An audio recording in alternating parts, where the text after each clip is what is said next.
Hey, hello everyone. Merry Christmas, Happy Christmas for my Brit friends out there. And this is TMI, Too Much Information, live with Moondog, who is I. And we have a special guest tonight. But before we get over to him and the special topic tonight, which is music, jazz, Christmas music, I just wanted to introduce our sponsors for today's episode. And that is, let's bring this up here. And where are we? There we are. Awesome. Okay. So let's start with Mad Hat Jerky, which actually is a great new sponsor that we have because they are also supplying the prize for today. And I'll get into that contest. But really yummy jerky, a great variety of jerkies, by the way, all natural. The recipe was, well, this is created by a young man. Well, not so young. I think he's a teenager now, but it was 11 years old when he won a statewide competition, beef jerky competition, and this stuff is just delicious.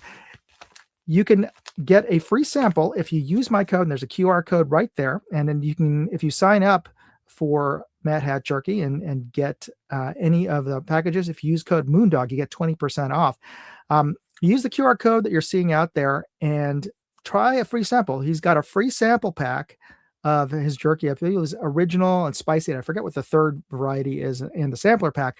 Sample packs are free. You just have to pay for shipping, and it's not one of those jacked up shipping costs that some sort of scammier companies out there that would profess to offer you a free sample of something, and then the shipping and handling is like $15-20. No, it's like $5 of shipping, I believe, is which is to be honest, with packaging nowadays, that's pretty dirt cheap. Some of you have already taken advantage of that. If you have, please let me know on the side there. Oh wait, here, Pick already said great jerky. Bought the sample and won a bag, ate them, and they will go way too fast. Going to order more soon. Very good, excellent. So I hope you make use of the QR code out there along, just like Pick did there. Oh, here we go. Sample shipping was less than $3. I thank you for correcting me there. So yeah, very, very reasonable, $3. So it's great jerky. And our next sponsor is Aura, which is an online cybersecurity company that I use to help protect me when I'm on the web, especially nowadays with everybody shopping. There's many places, oftentimes you're shopping, you're not even thinking about it on your phone. You're using the mall Wi-Fi or whatever. You don't know. Most of the times that stuff isn't secured as high in terms of the hackability of that network. Well, sometimes if you're logging in to some places, somebody could be electronically sniffing the data that's going into the mall Wi-Fi from your phone. So it's best to use as much cybersecurity as you can. Use Aura. They offer a whole suite, including a VPN, virtual private network, that helps keep you secure and safer when you are on public Wi-Fi. But my favorite feature is their data broker removal service, which gets your name off of all of that's how people get your name for all those spam lists, the spam emails you get. Your information is bought and sold by these companies to marketeers, to political organizations, to the government, who knows who. You can buy people's information from data brokers, and the only way to get yourself off is to go to each individual company. There's hundreds of them out there, and formally request to have your data removed. Or if you use Aura, you can just by a press of a button, you can authorize them to contact all of these data brokers for you. And I got myself off of over 30 data brokers inside of a week. So try them out. Use my code aura.com/moondog for 14-day free trial. And during those 14 days, you could use the data broker removal service and get yourself off of so much stuff. So definitely try them out. Okay. So talking about the contest from Mad Hat Jerky, that you can win this. What do we got today? We have gourmet flank spicy roasted garlic. And I've tried this. It is great. The garlic really adds even more richness to the jerky flavor. And you could win one of these. Here's your visual clue, your early bird clue to everybody who's on the show right now. This is the company's logo.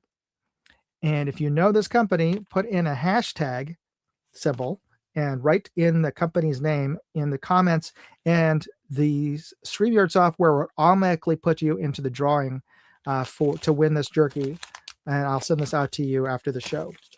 So put in a hashtag, the name of the company, And for here's the additional clue: it is a record company, and it goes along with the theme of today's topic of the show. All right, and I'll give you some more clues as the show winds on. All right, I want to go over some of the videos I've posted on my 3 channels that I have, and the one I have here is if you can look at that, if you can see that, it is a bolt action upper for an AR. That's right. There's these things, these exist. So you can easily, as easy as you can swap out an upper on an AR, because it is a modular system, you can take off. This one bolts or connects right down onto your regular off the shelf AR lower, and it comes in a variety of calibers.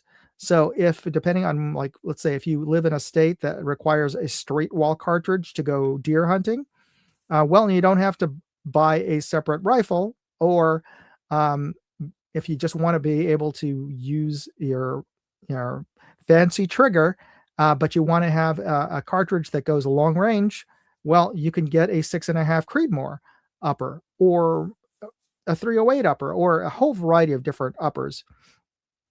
Actually, let me correct that.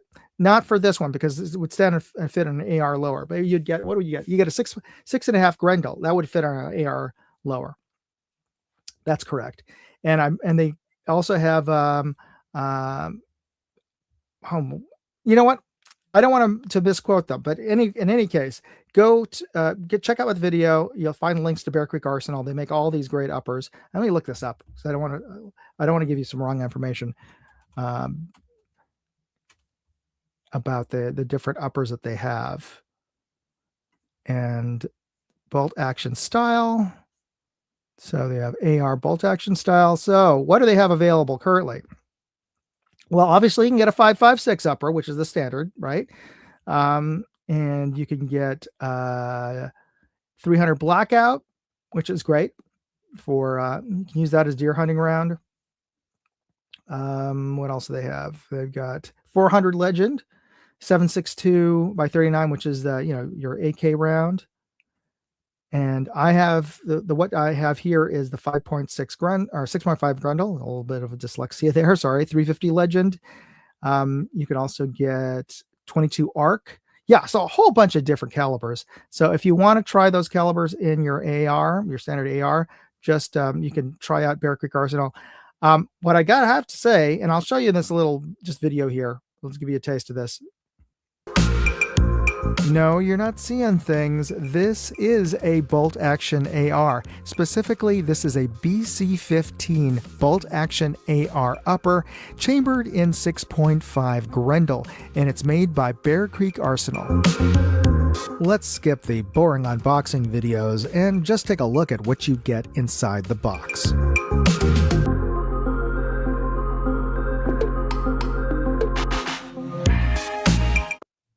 So that is what I converted to my regular 5.56 AR, and I was trying out 6.5 Grendel, which is a round that has a larger bullet, obviously, and also is designed to give you a little longer.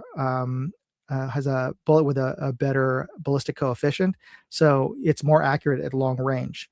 A lot more expensive, I gotta say, per round. But if you're trying to stretch things out, not quite at 6.5 Creedmoor distance, but to get a lot more accuracy at say 500 yards, 300 yards, that is a great caliber to use.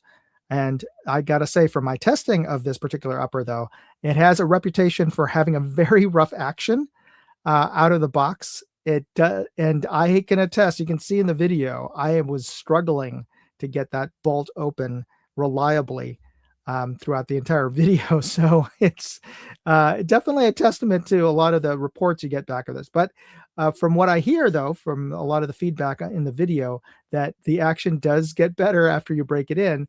But breaking in means at least probably 200 rounds. So yeah, I think I'm going to take a Dremel and a sponge head and some toothpaste and polish the heck out of the lugs on that, just to smooth them out. And I gotta say, just looking at the testing out and touching the lugs when I got it out of the box. The cuts were pretty sharp on that thing, so they didn't spend a lot of time after milling the parts.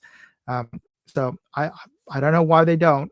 I know they're always trying to be the cheapest out there, but they really don't have that much competition aside from oh gosh, I forget the other company that makes a bolt action upper that starts with a U. But that's like over $1,000 or something like that.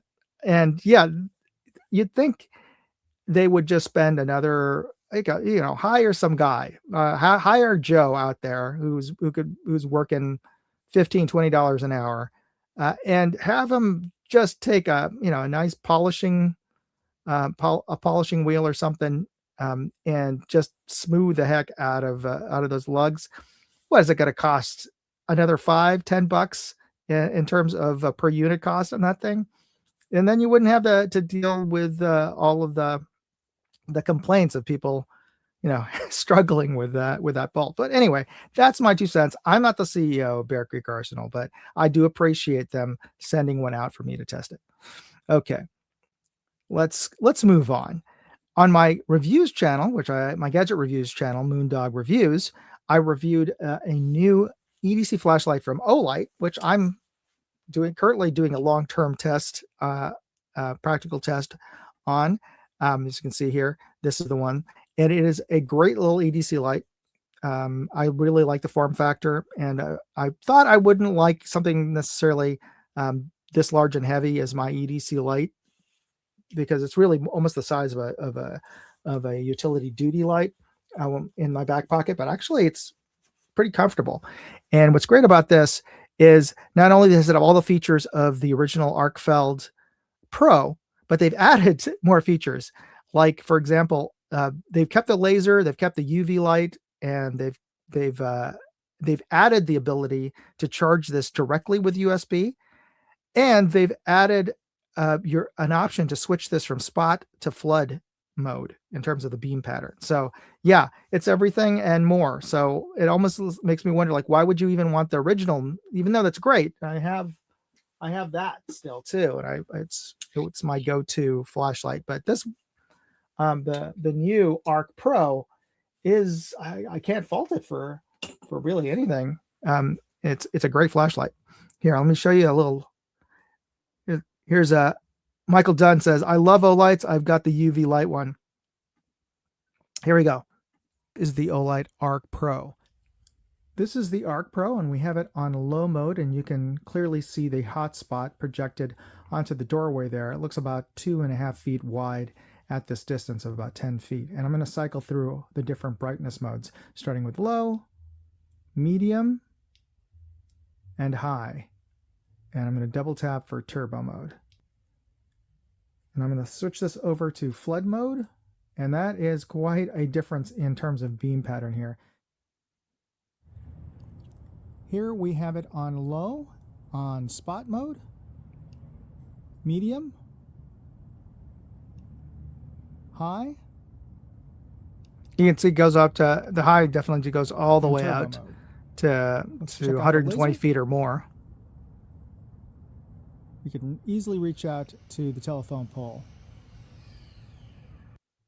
Yeah, they're doing some. They're renovating the house that's right next to that telephone pole. But you can hear them working with the bandsaw, I guess, from that distance. Anyway, great light, and I am confirming this with Olight, but hopefully they will be on board to be the next prize sponsor for next month. So you'll find out more about that. Oh, and of course, we'll be talking about the new contests that are coming up. Congratulations to all the folks who've won this month or from last month's contest, who won the Noblex red dot in last week's episode. And I got to remind everybody, I'll remind you at the end too, that this contest to win this 2,000 lumen, I was going to say 3,000, but in reality, the output of this is closer to 3,000 lumen. So you can win this 2,000 lumen flashlight. It is made by Hotlie, And for some reason, and I kind of I think I know the reason why, I've had very few entries to win this, even though this is in my testing, this is a really good, this performs really well. It's kind of like a beefed up version of the Arkfeld in a way, because it has that sort of flattened form factor. It is quite a bit bigger overall. So a little bit shorter, but as you can see, it's about twice as wide, and outputs twice as much lumens on this thing. But I accidentally posted the wrong congratulations on that page to enter, and it looked like somebody had already won it, and that wasn't the case. So I took that off after I looked at it, the entry page again. So if you happen to want to try to enter like a week or two ago and saw that message and thought that the contest was over, it isn't. So there's still an opportunity to enter the contest to win this. So go ahead and go and enter. Oh, by the way, they've got these new graphics up here, and let's see. Let me bring this up here. There you go. Check that out. On the corner there, it's a QR code. If you hit that QR code, you can go to the contest page and learn more about the contest and how to enter to win this flashlight. Okay. And on my Moondog Go channel, I posted up. Actually, I posted this up accidentally 2 videos on the same weekend, but this is the quick walkthrough through the Metropolitan Museum of Art's medieval wing, and it's actually one of this little short is one of the most popular shorts I've posted this month. I got a bunch of views on this, and I suspect it's because of the music that I used. Let's see on the side in the comments here, who can identify this where this music comes from.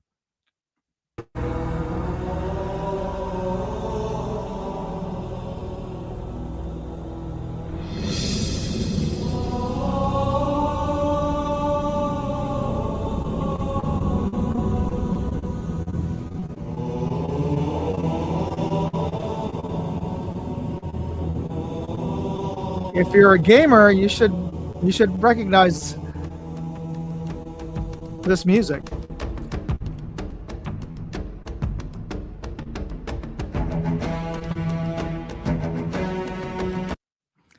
Okay, I guess we don't have a lot of gamers on the side chat right now, but we do have a few folks on the chat. So Pick says Vikings, nope, but kind of some similar vibe. We got Dale Pogue, we got Michael Dunn, and I thought I saw Lee earlier, but I guess not. No, I think it was is Michael Dunn's. It was Michael Dunn on there because I thought I saw a car, but it is his thumbnail. But anyway, that music is from the video game Halo. So, all right. So this is the part where I want to share a thumbnail of an upcoming video that's going to be releasing this week, and I'd like to get your input as to what you think would be a good thumbnail headline for this. So this is going to be a review of the new Claris XT11 GT Pro, and it's I know that's not a great name. It doesn't fall off the tongue very easily, and yeah, but that is what it is. It's the XT model XT11 GT Pro, and it is a very bright light. It's over 3,000 lumens output. It is a tactical flashlight, sort of a standard round tactical light. It's got glass breaker. It has everything that you'd want for a duty light in terms of features.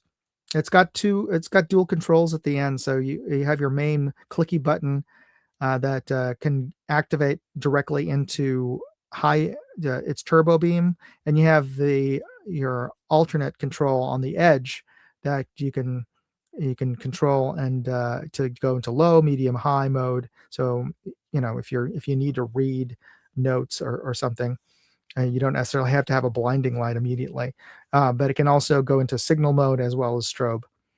And it uses a standard 18650 battery as well, so user replaceable. So it's a great flashlight. Anyway, if you have an idea of what would be a good headline for that, and right now I'm going with extra and highlighting the XT as a reference to the name. But perhaps you have a better idea for a good headline for this particular tactical light. If you do, just type it into the side chat comment section. Or if you're watching this later, you could always put this into the comment section. And then, if I have time, depending on when you post it, I'd like to post up the video. I'm planning on posting up the video this Saturday. So if you can post it up before Saturday, then I can add it to the slew of thumbnails that I'll be using in the thumbnail test. And what YouTube does is allow me to upload up to 3 different options for a thumbnail, and it'll randomly show one of the random thumbnails, or one of the 3 thumbnails randomly when it shows thumbnails to people.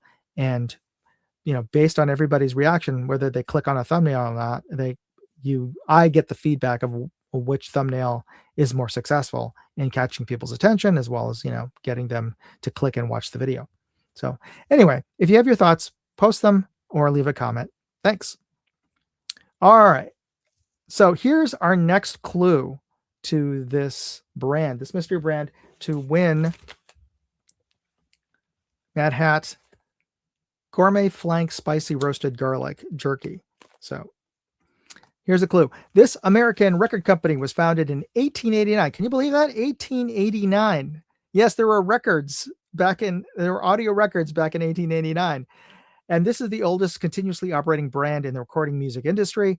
It derives its name from its early headquarters in the District of Columbia, Washington, D.C., and put out notable records by jazz greats such as Louis Armstrong, Duke Ellington, Miles Davis, Dave Brubeck, as well as pop artists such as Frank Sinatra, Benny Goodman, Aretha Franklin, and Bruce Springsteen. So if you know which record company this is, and there's a big clue in the first paragraph there. It gets its name from Washington, D.C. So if you know who this is, put a hashtag and the name. Doesn't have to be capitalized. Hashtag in the name, put it in the side chat, and the software will automatically record your entry, and we'll do a drawing at the end of the show. And let me just make sure that our guest has our link. Yeah. I'm going to text him right now, because he's not yet on the show, but hopefully he's watching this and joins up. Oh, we have some new folks who've joined us. We have Moachi. We got Tim Mooney. We got Vadim. And we have the Chaz now. So there you go. Yeah.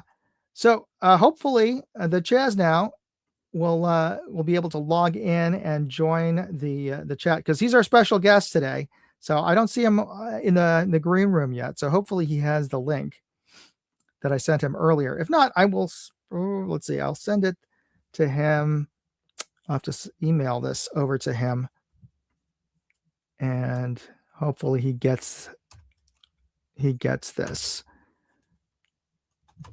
And I'm vamping here. That's a jazz term. And hopefully he can join us. Oh wait, I heard a little click. There, I see him. Okay, good. He does have the link. Let me give a little intro to our special guests tonight.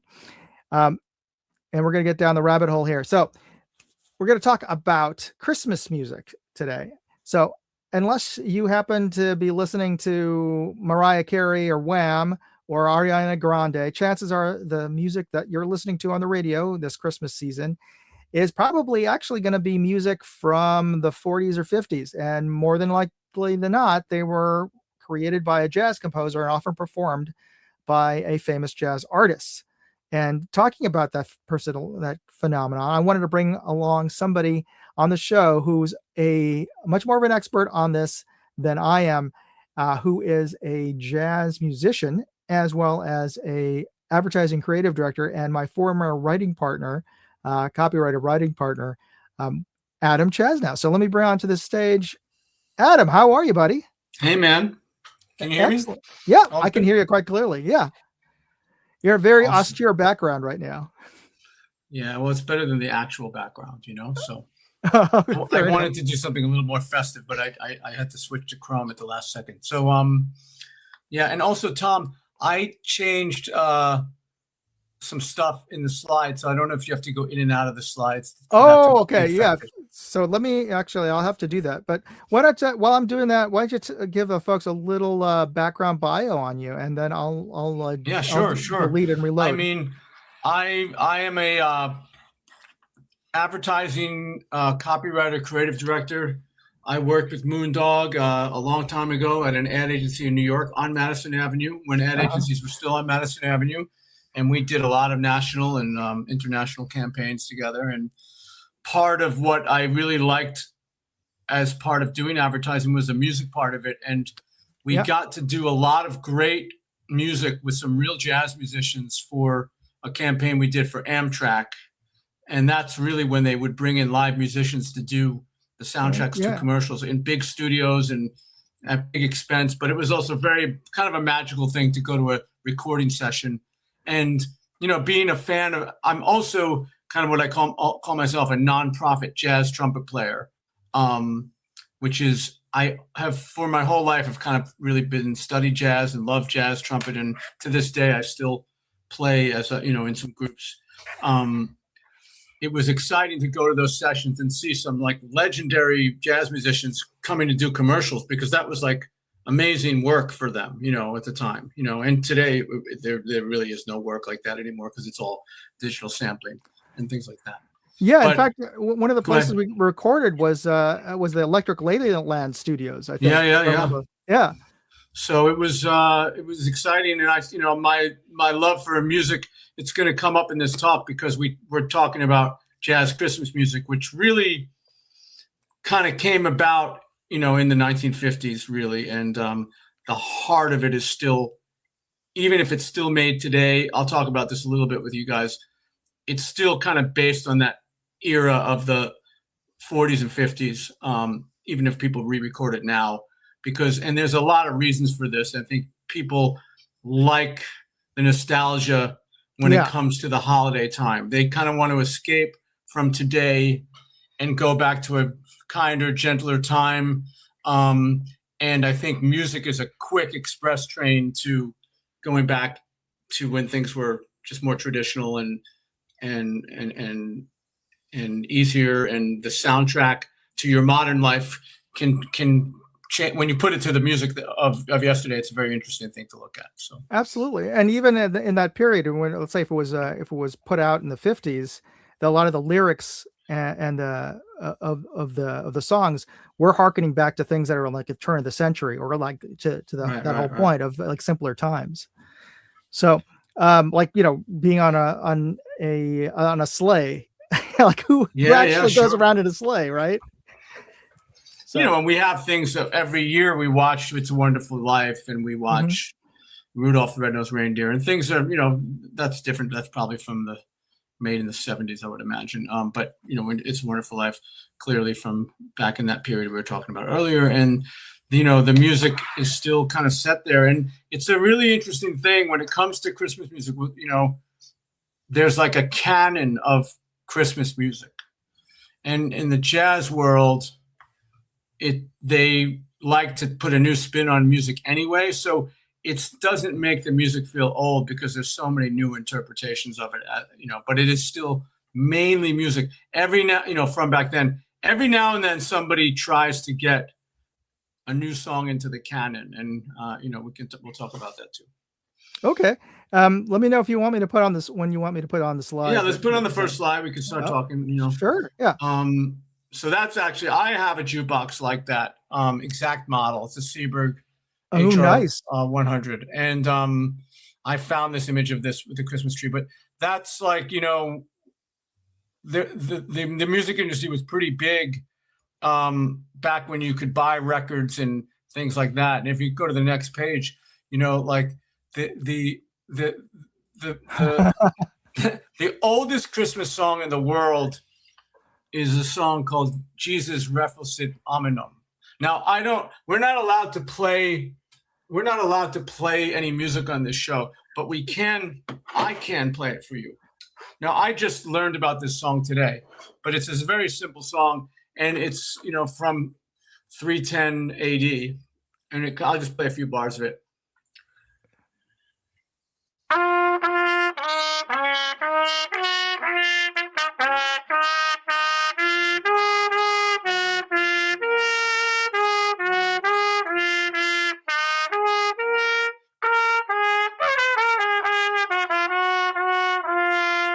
So very traditional kind of church hymn. I don't know if I don't know how the microphone handled the trumpet there just now. So it just sounded good. I mean, the mic was a little it was clipping a little bit, but otherwise overmodulating. Yeah, there's and trumpets have special mics in recording studios anyway. But if we go to the next thing, and we can talk about that, because the original Christmas songs were, we all know about Christmas carolers, and basically what carolers did was they sang prayers. Like "Joy to the World," that comes straight from the Old Testament, and everyone knows the song "Joy to the World." Like Joy to.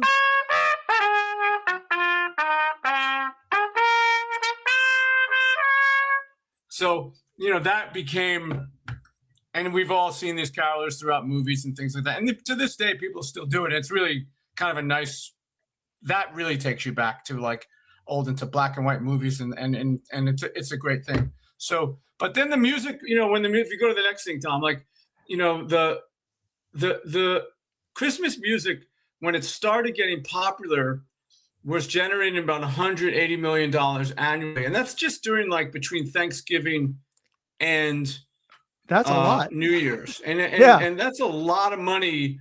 And you look at some of these songs, Holly Jolly Christmas, Jingle Bells for sure, Jingle Bell Rock. These are not all jazz songs. Christmas song, Nat King Cole, which is beautiful song. I mean, that made a ton of money, but it made a ton of money not just in music record sales, which it did. People bought 45s, and that's what people did, but also from radio play, the royalties that it would make. And then also sheet music was a real big thing, because people played piano at home, before they really had hi-fi systems.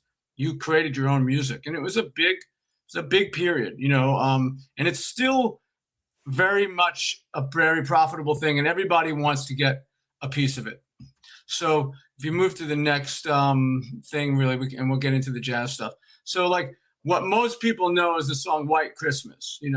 I'm dreaming of a white Christmas, and that's an interesting song, because it was from the 1942 movie Holiday Inn, and it was written by Irving Berlin. And I read he was shooting that in LA, and he wanted to go home and see his family, but he couldn't, so he wrote this song. And Bing Crosby sang it in that 42 song. It became an instant classic, and then still to this day, the best-selling single of all time. And then later they actually did a film about it, about 15 years later. So that's still the biggest song in Christmas. But if you move on, and we'll just get into the jazz part of it soon, this shows you the songs from the 50s are really the songs that are still the biggest songs in jazz. So you start out with in the 1930s, Santa Claus is Coming to Town. Yeah. But Bruce Springsteen's covered that, in the last, memory. But then you have other songs, White Christmas, I'll Be Home for Christmas, Chestnuts Roasting in an Open Flame, which is the Christmas song that Nat King Cole sang. Rudolph the Red-Nosed Reindeer. You got Frosty the Snowman, Silver Bells, Sleigh Ride, Blue Christmas, Jingle Bell Rock. A lot of really great songs. And then in the 60s, a couple songs made it into the canon. Jolly. That's Holly Jolly Christmas, and It's the Most Wonderful Time of the Year, which is famous. And then the 70s, Feliz Navidad. But it's really been almost impossible, with the exception of Mariah Carey, to break into the Christmas canon with a new song. Now, you got guys like Michael Bublé, who I don't feature on and we haven't even talked about this show. I have a Christmas playlist that I've been working on for about 10 years, maybe 15 years. and every year I would add to it on Spotify, and I would really dig around to find music that would be appropriate for jazz Christmas. And it's up to 20 hours of music, and it's basically these songs played by jazz musicians, whether it's sung or whether it's sung or whether it's played by instrumental. It's the same stuff over and over again. But now, every now and then someone tries to do it. But I was just wanted to, since we can't really play the music here, the playlist, and we can put a link out to the playlist clearly because it's a public Spotify playlist. Yeah. But I mean, if you move on, I'll just show you. I mean, this is the first record that I was ever exposed to, called Jingle Bell Jazz. And that first song, and it was a Herbie Hancock song.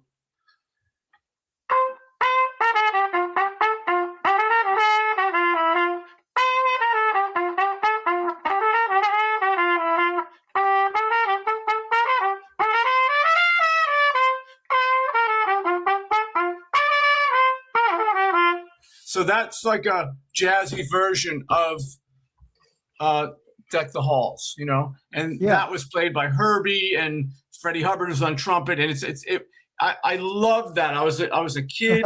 I got this on a cassette, and what record companies were doing at that time was they were just getting some of their artists from their roster to do a single song here and there, and they'd put out a compilation every year. So you can see here, you've got Miles Davis, Lionel Hampton, Chico Hamilton. There's a list of things here. And that's how I was really exposed to jazz Christmas music, from this exact record, Jingle Bell Jazz. Now these records, you can find this on Spotify still, but they've also, every year they're creating more and more compilations and also just playlists from the record companies. But then there's plenty of people like me who put out their own lists. And that's where I find a lot of my music for other people's compilations and things like that. And the Spotify playlist creation software has gotten way, way better over the years, where it'll tell you if something you have is kind of already in there, if it's, when you're on something else. But inevitably with Christmas music, there's so many versions of the same song that you do have duplicates there. But and then if you move on, I'll just start to show you, like, and that's what that record, Sinatra did his own. Then people were starting to do their own records, like full records, to try to get a piece of this pie. Get a piece of the action for Christmas. Yeah, for sure. And then if you just scroll through some of these, I'll just comment on them. Ella Fitzgerald had a record on Verve, Swinging Christmas, really brilliant work, by her and a big band and stuff. And then even Miles Davis, who, it's interesting, you got this Columbia logo in the contest, but the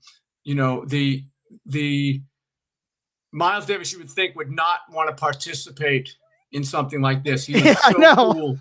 And he did do a song, Blue Christmas, which is really actually a very cool song. So, and then they put it out as a single. If you move on, like, let's see, this is a very, very famous. Yes. And a lot of Christmas songs, not in the jazz canon, but Christmas songs like White Christmas, and also the Mariah Carey song, they became famous because that was in Love Actually, her song. But the Charlie Brown Christmas thing on CBS was legendary, and it created a whole, probably one of the best-selling jazz records ever, Vince Guaraldi, which is I believe a jazz pianist from the Bay Area. I believe. I'd have to look that up. Yeah. Not a heralded jazz pianist. Not that he wasn't good. He just wasn't. But super famous because of this record, and it's a beautiful, beautiful soundtrack to Christmas. I mean, it's timeless. So that's one of the most famous records of Christmas music and jazz. And then you move on. I mean, there's that one song on that record, Christmas time of year. It's beautiful, like just a beautiful song. Chet Baker, a lot of people, he kind of crossed over into pop culture. He even does a record, on the holidays, and he's a singer, so that was pretty cool. And the Rat Pack, you see a lot of them. Those guys are great at singing the holidays and make it fun, and they bring in big bands. And this is clearly a compilation that they put together later. But and it's the kind of thing where you throw in a recording session. Hey, can we let's do a Christmas tune at the end of the recording session? Yeah. It's always funny because people are recording these things usually in the summer, just like in advertising where we'd be making the holiday ads at the wrong time. I did see on Facebook, the University of North Texas, which has a very famous jazz ensemble, they were recording a Christmas album for next year, I believe, right now, or recently, which is kind of a cool thing to do, to be in the spirit of it when you're actually making the music. Yeah, there was a story, a famous story. I don't know how accurate it is, but I heard it when I was in Nashville, and it was in Memphis, regarding Elvis recording his Christmas, Blue Christmas, and we had recorded in the middle of summer. And to get into the mood, he had everybody bring in Christmas lights to the recording studio just to get into the mood. Yeah, I mean, it's always the thing. You're trying to create snow in the summer. It's always a problem. But with the car industry, we couldn't do it because the car wasn't available at that point. They didn't have the car. But this is another record here. This is another compilation, actually. But some interesting artists here, like Elvin Jones, who was John Coltrane's drummer, doing a Christmas song, and Larry Vukovic, who is a Serbian jazz pianist from the Bay Area, actually, who I know through Vaso Novakovic, who was a good friend of his and always tried to introduce me to him. I'm not sure what Larry's story is. I don't know where he is now. I'd have to check that. But, it's an interesting thing. Everybody gets a piece of this kind of Christmas music.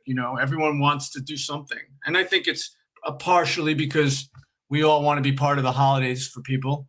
I don't think jazz musicians were really thinking they were going to get rich off of Christmas like Mariah Carey, but there are some like Nora Jones and people like that have made some significant Christmas records, that sell.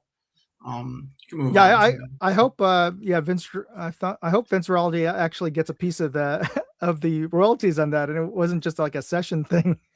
Yeah, no, I think he does. I think he did. And that's, that's a real thing. Wynton, at a very early age, if you know Wynton Marsalis, a great trumpet player, he was probably made his first record in 1984 or something like that. He was Prodigy from New Orleans, made this record, Crescent City Christmas Card, which was one of the earlier ones that I was introduced to after the jazz, the first one. Because I was a fan of his, and he did some pretty cool New Orleans arrangements, and my son Theo, he goes to college in New Orleans, and, the way that music sounds, New Orleans Christmas music, it's really cool. It's very original. It's got this kind of, this beat, da, da, da, da, da, da, so, but he also did some really spiritual kind of music. There's a great record to check out if you want. All right, I'm gonna post up. I was able to get the link that you sent me for your Spotify playlist for Christmas. Hopefully this is the correct one, but I'm posting it up on the side chat for everybody. Right. Please enjoy that. And then this is just another compilation. Let it swing. We can move past this. I wanted to talk about something. So this is something interesting. Colbert, obviously he's going to be off the air in a year, but when he had that other show, the Colbert Report, he played more of a traditional conservative kind of host. He did a recording, unless I'm not sure if he was on that show or he had his late night show at the time. It doesn't matter. He also had like the Seth Meyers show at one point or something like, or he had a couple of shows, but he did a thing called the Stephen Colbert Christmas Special, which was really in the style. I mean, that's a whole other topic for another year, like TV Christmas specials, variety shows that were outstanding with like a host like this. And then he'd have famous people like Carol Burnett come on, or a singer would come on, or Simon and Garfunkel would come on. And it was a variety show. He did kind of a spoof of that, but really had some pretty good guests on it. And he wrote a song called Another Christmas Song. And I want to show you guys the lyrics to this because it was really kind of meta. And we'll go back to those guys in a second. But it was like, ho, it's another Christmas song. Whoa, get ready, brother, for another Christmas song. They play for a month ad infinitum. One day it struck me someone must write them. So it's another Christmas song. So he would do this stuff and he'd talk about funny stuff. And then he's like, at the end, he would say, um, hey, in the middle, hey, it's another Christmas song. Yay, another oft returning royalty earning Christmas song. I've got plenty more, so go buy a modem. Log on to iTunes and pay to download them. Pay for another Christmas song. So really a meta story about I'm trying to get a song into the canon. And that's when I said, I'm going to include that on my playlist because I love and it was done in the style of, and he's actually a very good singer, Colbert. And then if you go back to this guy, this is a young trumpet player, this guy right here, Benny Benack III, who I really love his playing, and he's a great singer, tremendous jazz crooner, but can play trumpet, just at such a high level, and it's very accessible music. It's really high level jazz, but it doesn't go over everyone's head, like a lot of jazz can, even though he's more than capable of doing that kind of thing. He did a big band record with this guy, Steve Feifke, who's, and they based the cover that you can see Benny's wearing a Santa hat and he's wearing like a Hanukkah hat, Hanukkah Harry's hat. And this cover of this record is based off of the next record there, which is a famous Count Basie. It's just Count Basie and Frank Sinatra, which was not a Christmas record. But Benny has written a song that my son and daughter and their mom really love as well, which I have the lyrics to. And it's really funny. And he's been performing it live lately. And I had a friend who just saw Benny's band play in Connecticut at a jazz club. And he reminded me, he played this song. And the song reminded us of a famous jazz trumpet player singer named Jack Sheldon, who also sang the theme to Schoolhouse Rock. Yeah, and all that stuff. Yeah. And this is very much in that genre. If you go back to the lyrics, because I'll just it's like, there's an intro all throughout the summertime. My girlfriend is the best. She spends all her time with me. We barely ever rest. But when the season turns to snow, my girl I cannot find. I ask myself, where does she go? Now the answer's on my mind. And then it goes into this. I think my girlfriend is an elf. I know I shouldn't cry, but I just can't help myself. I'm a curious guy. And it's like every time when the season turns to snow, I stop and ask myself, where did my pretty baby go? I think my girlfriend is an elf working for Santa Claus this year. I think my girlfriend is a sprite. Whenever it's December, she leaves my bed at night and swears she don't remember. Just the other day, I found a hat under the bed. It had a puffy ball on top, and it was colored red. I think my girlfriend is an elf working for Santa this year. Well, every year on Christmas Eve, my girl just disappears. And to think of it, she's got some pretty big ears. So really a very funny song trying to get into the Christmas canon. And I think it's actually at a level of comedy and writing and musicality where I think at this point it is in some people's canon. It's just a very charming, very witty song. And I wish I could play it. I wish I could sing it. I'm not near a singer really. But that's really a fun one. If you listen to the playlist, check out My Girlfriend is an Elf. All right, definitely. And I see there's some comments on here that here's one from one of your fans. I opened my Spotify account because of Jazz with Chaz. Yeah, I mean, I used to send this around. It became a little bit like not exactly viral, but just passed around among friends and friends of friends and friends. And, that particular person who I do know, he's much of a Luddite, still doesn't have Facebook. So that was probably a big step for him to join Spotify. Well, here's some questions that were posted for you. And I don't think you caught them, but here's one question. Why do you believe Hanukkah holiday music hasn't gotten the same traction besides, the Sandler song? Yeah, I mean, you know what? I have a bunch of Hanukkah music on this playlist, and that's because I am Jewish, just to be clear. So this is a holiday playlist, but most of the songs are Christmas songs, but there's a couple of there's a lot of songs, Winter Wonderland and things like that, which are non-denominational songs, really, and then you do get to the more religious ones. But I don't know. I mean, there was a song by David Diggs 2 years ago that's on my playlist, like All I Want Is a Puppy for Hanukkah. And that was a gigantic hit because Jewish kids just didn't have songs like that. And it's a great funny song. I mean, there's a couple. There's the dreidel song, which Benny also sings on this record, which is really actually a very swinging version of, oh dreidel, dreidel, dreidel, I made you out of clay. That song when it's cooking with the big band is awesome. But I mean, there's just like it's hard to get into the holiday canon. I think with the Hanukkah songs, it's still just as challenging. It's a smaller demographic. But there is, if you know about Judaism and clergy, there's a cantor that I discovered this year that made a jazz big band album as a cantor who's part of a Jewish synagogue, and inevitably cantors from Jewish synagogues are musical theater people or operatic or people like that, and the cantor at my synagogue does a kind of a Broadway show night every year, and I've been lucky enough to go to that. They're brilliant singers, so that's on there. I can't remember his name. I'll get it for you, but a very cool way to look at it. So I think there's more out there than we think, but to answer that question, it would be great to have more. And Sandler made that song a ritual because he kept updating it, which was really cool. Or would updating it on the road to make it more relevant, because he's been doing that for so long, And I just read about, he wrote that with a famous comedy writer. They wrote that together. But then there was a famous story he talks about where the owner of one of the teams that he talked about was like, "I'm not Jewish, take me out of your song." It's kind of some funny stuff. And he has some moments in the song where he says people who are not Jewish and stuff. That's kind of a fun game. But I love that song. I haven't listened to that this year. You just reminded me. I'm going to put that on. So it just occurred to me that when you were pointing out a lot of the songs are non-denominational.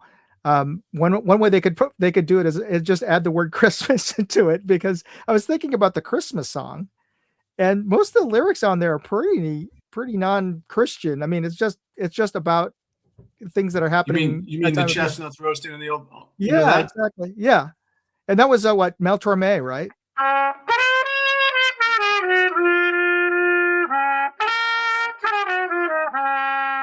That's Nat King Cole. Yeah, He's famous for that song. Mel Torme wrote the song. Yeah.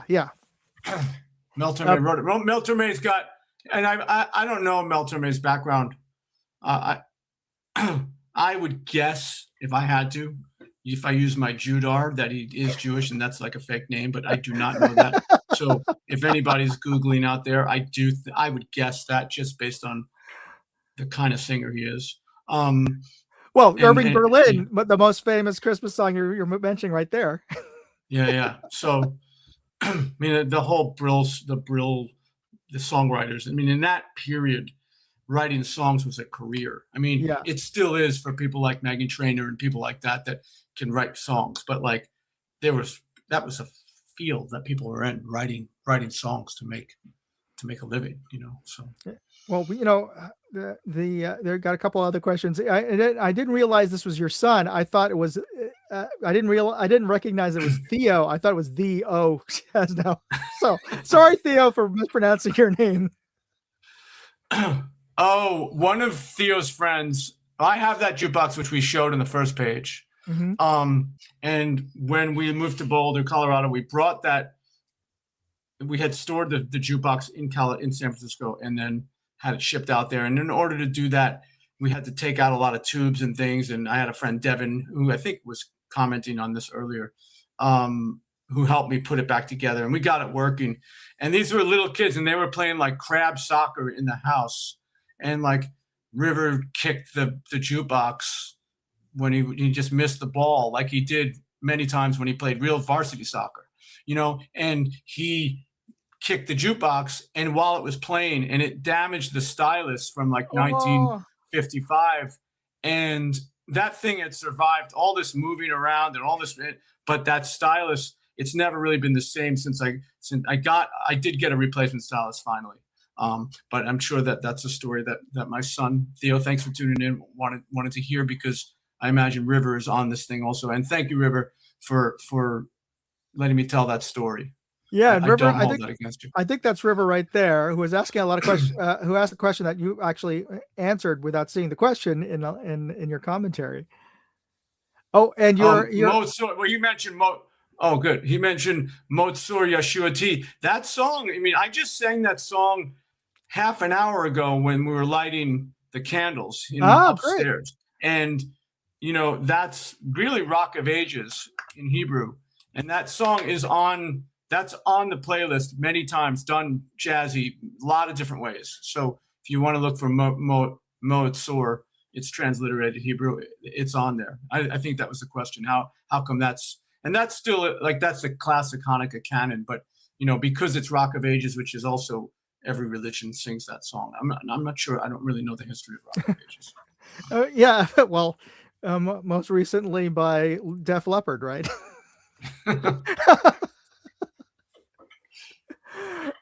Anyway, this is great information, I gotta say. Thanks, Chaz. Oh, Yeah, and sure, should we sure. go through the Yeah, I last mean, couple just a of slides? couple of other records, like singers Diana Krall, who's married to Elvis Costello, actually. Oh yeah, and she's I don't know how much she's I don't know how much she's performing anymore. I'm not sure, but she made a couple of records of Christmas songs, and she's a pianist.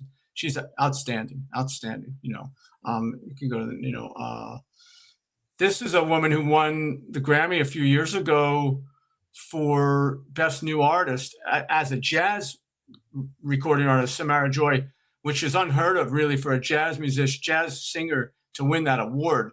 And she's gone on to huge stardom, and they quickly put out some Christmas music with her right away. She's amazing, amazing singer. and you mentioned Harry Harry Connick, yeah. he's from New Orleans also. This is a very old record. He's still around. He's an amazing jazz pianist that could also sing, and everything he touches on. There's a lot of songs of his on my playlist that are just so swinging and so worth checking out. And he's dabbled in acting and other things, and he's just he's great whatever he kind of does.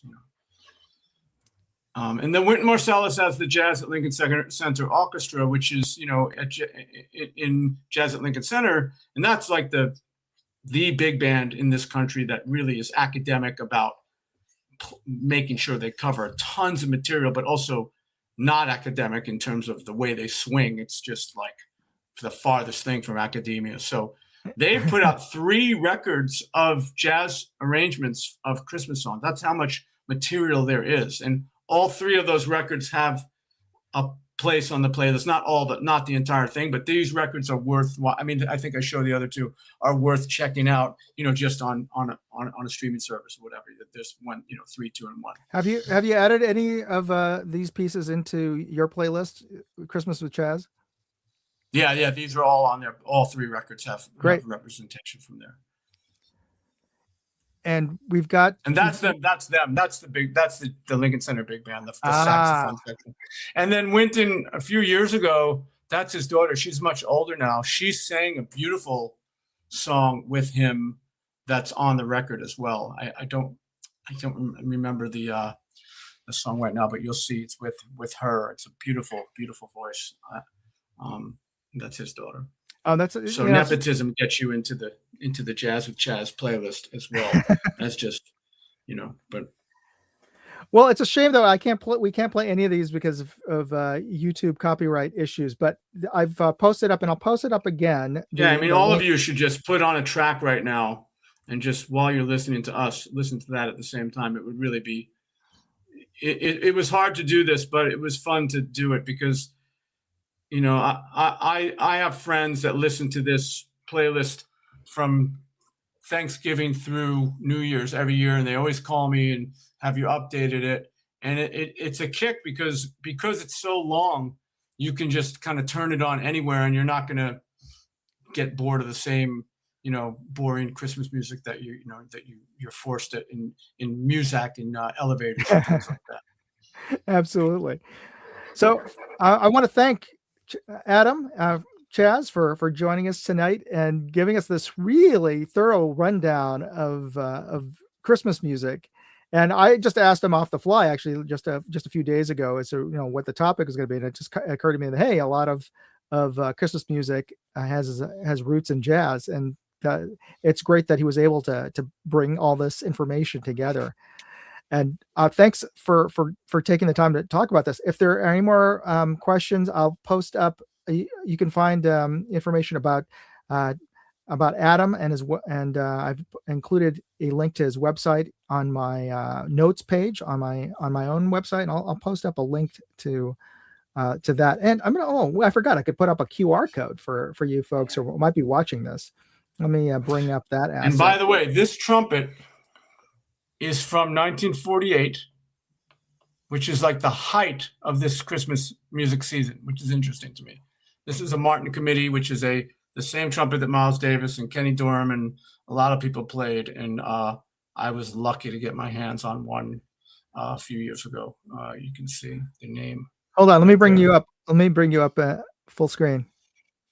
That this is the famous trumpet, the Martin Committee. It's got a lot of lore about this horn, and it did not disappoint when I finally got my hands on one. Just such a joy to play it, and just knowing the history of who.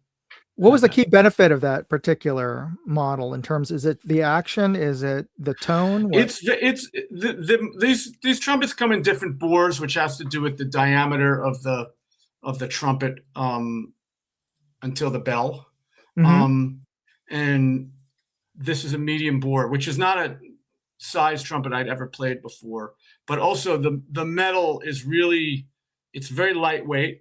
It doesn't have a lot of extra heavy stuff on it. Trumpets, it's a whole other thing you could get into here, but these braces really affect the sound. And it's just very easy to play and very easy to get the kind of dark sound you want when you play jazz. Not a great trumpet for people who play like classical music and things like that, but just a great easy playing trumpet.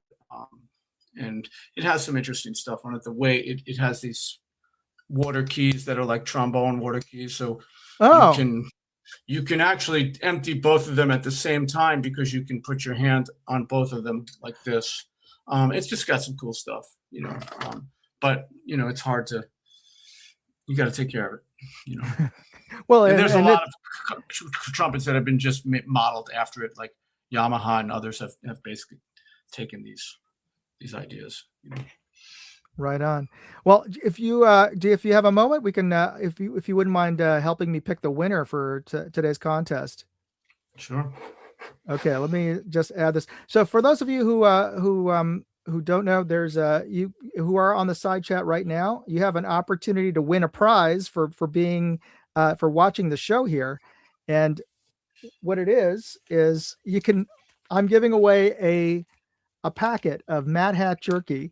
And I know that's for those of you who aren't into like the whole country and hunting scene, you may not do jerky other than Jack Links or when you're on a road trip. But I got to say, this is legit gourmet beef jerky. It is delicious for beef jerky.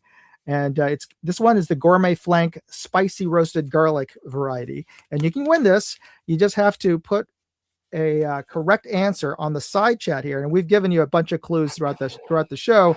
But here's your final clue as to, you have to type in the mystery word into the side chat, and the software will automatically, for everybody who posts the correct answer, will pull your name and put you into the drawing. So here's the final clue. Oh, sorry. Here's the final clue. This record company's eponymous music club, for those of you who don't know, eponymous means with the same name, what was the spinoff of a direct consumer mail order record business of this company. And this is a reference to, for all of us who have been part of this scammy little company that promised 12 free records, tapes, or CDs if you joined. And some of us still owe, probably still owe for one or two of those albums that you had to buy. But it taught many of us the hard way that we need to read the fine print and there is no free lunch. But if you know this record company, it is the blank music club. If you know who this, I see the correct answers. So what you need to do is you need to put the hashtag and just the first word. It's not the house part. It's the company that owned Columbia House. There should be a pretty obvious clue. So put the hashtag and the name of the company that owns Columbia House. So if you think you have the correct answer, you can just type it in now, hashtag, and you'll automatically be entered into the contest. So Theo, River, put the, and Michael Dunn. Oh, okay. Michael Dunn corrected himself. So I'll give you guys just another second or two to get that on there. Remember, there was a little yellow box. If you did something on that yellow box, you got more. Oh, for free. 13. Yeah. I remember I had a girlfriend that needed to get out of that. Like there were people that, well, I never joined it. I just always was suspicious of that thing. And there was always some things that would ding them on the quality of their cassettes and stuff like that. You know, it was like a whole, but for a lot of people, that record club really exposed them to a lot of cool music at one point. True. Very, really interesting. Remember, this is pre-streaming and I mean, you had radio, but it had a lot of power, kind of like the Costco Wine Club or something like that. You know, yeah, that kind of, yeah. It could make an artist. Actually, it could make an artist. Okay, you know, yeah, that's a good point. So for those of you who aren't necessarily into jerky, I'll also give you the opportunity. If you go to the website and if you use the QR code up there, if you go to moondogindustries.com/contest, you can enter a contest to win. I've got two prizes, two different contests going on simultaneously this month. You can win this insanely bright flashlight. It is it's not too large, but it outputs close to 3,000 lumens. Wow. So I don't know how many candela it is, but it is blindingly bright, and it's got two different emitters. So you can use it as a side light. You could just, camp light on the side, or you can use it as a regular flashlight. And it also has a, little disco mode. Very cool. So for lights on the side, I'm not sure. Clips right onto your hat, right? It's got one of those clips, right? All that stuff, yeah. Mm-hmm. Yeah. So you could clip this onto your head or clip it onto your clothing or whatever. I think this is intended to be some sort of a signaling light, but yeah. Or if you go to a rave, there you go. So, yeah. So you can get this, you can win this flashlight in the contest.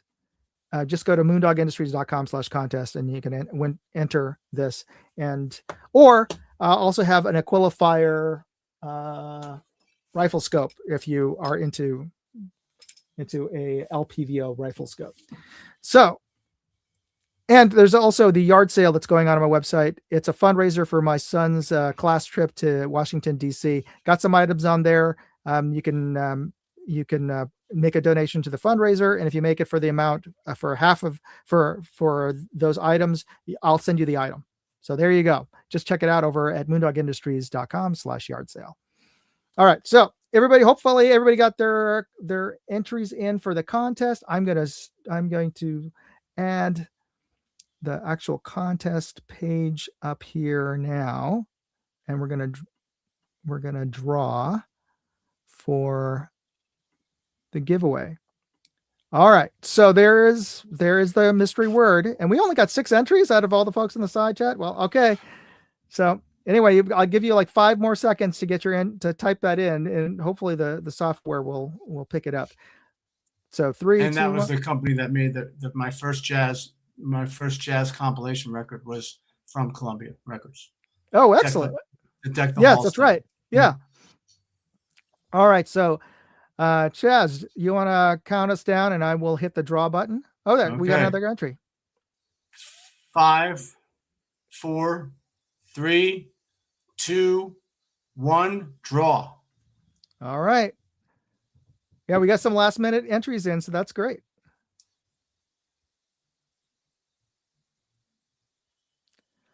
Moachi, congratulations. So Moachi, what I want you to do and I'll send you the prize is okay, let me just pull that off of the screen for now. So Moachi, I'm gonna need your address. So what I want you to send me an email. I'll put my email on screen right now. Send it to contest@moondogindustries.com, and I'll post it up there for you. So send me an email, and in the email subject line, put in hashtag Columbia, so I know what the prize is for, and put in the address that you want me to mail the jerky to. And if you don't like jerky, put an address of somebody who that likes jerky, and I'll be happy to mail it to whatever address you put on there. And let me know when you get it, if I'm blowing smoke or what. But I think this is some of the best tasting jerky that's out there. Anyway, thanks again to Adam, my good buddy, for joining us today. Yeah, and glad to talk about this. Thanks for having me. No worries. And Chaz, is there anything that's going on that you'd like to share? You playing anywhere or doing anything that you'd like folks I to just check played out? a couple of holiday things at the jazz school here, but no, I mean there's jazz happening. One thing we didn't talk about was there's just a lot of people performing this time of year because jazz is very associated with Christmas. So just check out a jazz club. See some music. The guy who sings the elf thing is playing Benny Benack is playing at the Black Cat in San Francisco over New Year's for like 3 or 4 days. But every city has some good jazz stuff. That famous trumpet player plays at the Blue Note every year. I don't know why I'm forgetting his name now. Anyway, Chris Bodie, he always plays over the Blue Note. There's just a lot of jazz over the holidays, so please check it out. Oh yeah, let the folks know which jazz school. It's the Berkeley Jazz. It's the Berkeley Jazz School, or California Jazz School, Berkeley Jazz School. Yeah, it's just a community jazz school that's some great amateur musicians there. Well, Adam, would you mind playing us out like a Christmas tune for a one bar, and then I'll end the stream. Okay.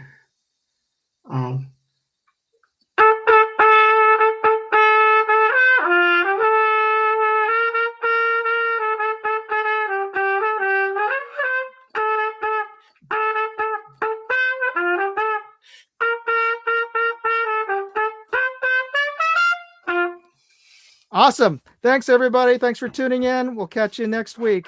God bless. Moondog and Chaz out. Hey, I'd like to know what you thought of this video. Leave me a comment or chat with me on Facebook, Twitter, TikTok, MeWe, Instagram, or Locals. And if you want to see all of my videos, go to moondogindustries.com.